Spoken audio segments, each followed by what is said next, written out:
Welcome back to another Research Connection. Today I am here talking with Dr. Cristina Lanzas. She is a professor in our Population Health and Pathobiology department and the 2024 winner of the Zoetis Excellence in Research Award. Your lab focuses not just on epidemiology, but on the mathematical models behind the study of the spread of infectious disease. Can you talk a little bit about the intersection points between those two areas of research? Sure. So infectious disease model has a very long tradition in studying infectious disease.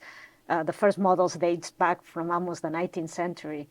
And the reason why they are so important to study transmission of infectious disease is because transmission is something that it's one we never observe when it's happening.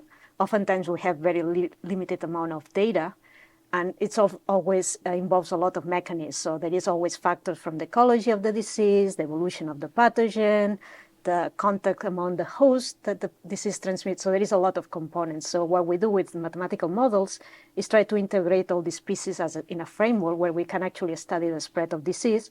And more importantly, we can also address control.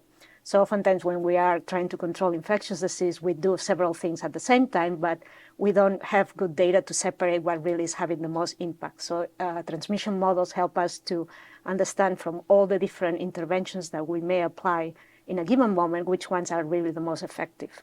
Another area of focus for your lab is the environmental or ecological factor in disease transmission.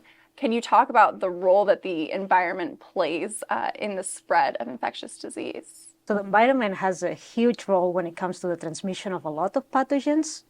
So if you think about it, will be almost hard-pressed to think about a pathogen that from going from one host to the other doesn't spend some time outside in the environment. And that has huge influences, how long a pathogen may stay in the environment. Are you catching the pathogen from the environment? And then you have to consider in a bigger scale is like as the environment is changing with things like climate change, how all these environmental factors may change and may actually drive disease in different ways compared to what they are doing right now.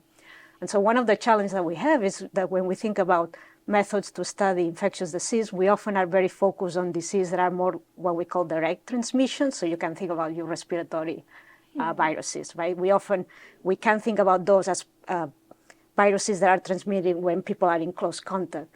But often we don't have very good methods to study those diseases that the pathogen stays some time in the environment. And so we have spent a lot of time trying to figure out how we can study the environment component of this disease.